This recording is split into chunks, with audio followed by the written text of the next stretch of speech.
Welcome to math tonic. এই ভিডিওতে আমরা কোণের 4টি গুরুত্বপূর্ণ ধর্ম সম্পর্কে বলবো।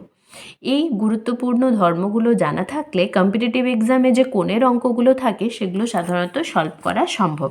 প্রথমেই যেটা বলছি দেখো না, একই সরল রেখা, একটা সরল রেখার একটা সরল রেখার কোনো একটা বিন্দুতে একই দিকে দুটো দিক, এই সরল রেখাটা হওয়ার কারণে ওপরের দিকে একটা নিচের দিকে একটা, বলছে কোনো একটা বিন্দুতে একই দিকে, আমি ধরছি উপরের দিকে, যতগুলো এই নির্দিষ্ট বিন্দুতে যতগুলো কোণ হবে সবগুলোর যোগফল হবে 180 ডিগ্রি। যদি ধরো আমি এইভাবে দিই যে দুটো কোণ আঁকলাম, এখানে একটা কোণ 1 হলো আর এই দিকে একটা কোণ হলো 2, তাহলে এক্ষেত্রে আমরা কি বলতে পারবো, কোণ 1 প্লাস কোণ 2 সমান হচ্ছে 180 ডিগ্রি। দুটো কোণ হয়েছে, এটা হলো। এবার নেক্সটটা দেখো, যদি আমি আরও একটা কোণ করি এখানে, যে এইভাবে এখানে আরেকটা কোণ আছে, এটা 3, তাহলে কি বলতে পারবো, তখন কিন্তু এটা আর হবে না, তখন এটা হবে না, তখন কি হবে 1 প্লাস কোণ 2 প্লাস কোণ 3, মানে কোণ 1 প্লাস কোণ 2 প্লাস কোণ 3 সমান 180 ডিগ্রি। বোঝা যাচ্ছে? এবার এই বিন্দুতে যদি আমি আরও একটা কোণ দিই, একই দিকে হতে হবে, তাহলে এই কোণটা 3, এই কোণটা যদি 4 হয় তখন আবার এটা হবে না, কি হবে, নতুনটা 1 কোণ 1 প্লাস কোণ 2 প্লাস কোণ 3 প্লাস কোণ 4, এটা সমান 180 ডিগ্রি হবে।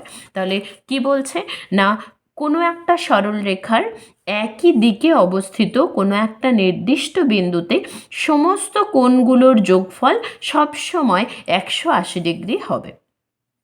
তার কারণও তোমরা জানো যে এই সমস্ত কোণগুলোর যোগফল কত, যোগফল মানেই এই সরল কোণটা, এই সরল কোণটার মান কত, 180 ডিগ্রি।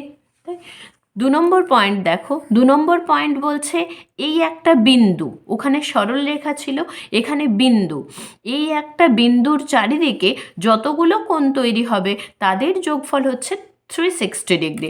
তাহলে ধরছি যে এইভাবে দুটো কোণ জাস্ট তৈরি হয়েছে,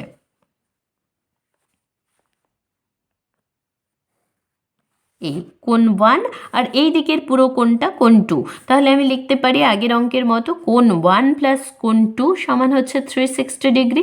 তাহলে এই কোণ 1টা তখন এটা, কোণ 2টা তখন কি, এই পুরো কোণটা কোণ 2, তাহলে কোণ 1 প্লাস কোণ 2 সমান 360 ডিগ্রি। আবার যদি আরও একটা কোণ দিই এটা, তখন এদিকে আরেকটা 3 নাম দিয়ে দাও, এই কোণটা হচ্ছে 3 কোণ, এইটা হচ্ছে 2 কোণ, তখন আমি বলতে পারবো কোণ 1 প্লাস কোণ 2 প্লাস কোণ 3 সমান 360 ডিগ্রি। তখন এটা তো আর হবে না, কোণ 1 প্লাস কোণ 2 360 ডিগ্রি নয়।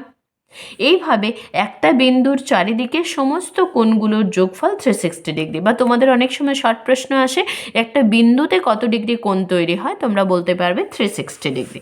ওকে, 3 নম্বর পয়েন্টটা তোমরা জানো, ত্রিভুজ যেমনই হোক না কেন, ত্রিভুজ বড় ছোট, তোমাদের স্থূলকোণী ত্রিভুজ, সমকোণী ত্রিভুজ বা সূক্ষ্মকোণী ত্রিভুজ, যাই ত্রিভুজই হোক না কেন, ত্রিভুজের 3টে করে কোণ থাকে, তাহলে ত্রিভুজের কোণ 3টের যোগফল যদি আমি এইভাবে নাম দিই 1 2 3 কোণ, তাহলে কোণ 3টের যোগফল সবসময় হবে 180 ডিগ্রি, 180 ডিগ্রি।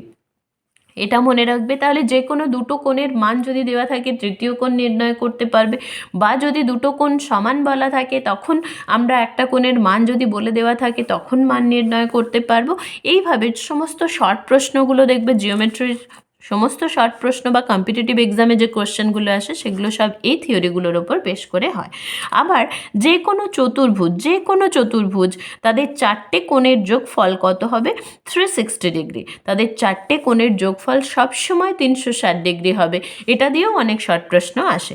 সুতরাং আরেকবার বলে দিচ্ছি দেখো, একটা সরল রেখার ওপর একটা নির্দিষ্ট বিন্দুতে একই দিকে যতগুলো কোণ তৈরি হবে তাদের যোগফল 180 ডিগ্রি। একটা বিন্দুতে যতগুলো কোণ তৈরি হয়েছে সমস্ত কোণগুলোর যোগফল 360 ডিগ্রি। একটা ত্রিভুজের 3টি কোণের সমষ্টি 180 ডিগ্রি, একটি চতুর্ভুজের 4টি কোণের সমষ্টি 360 ডিগ্রি।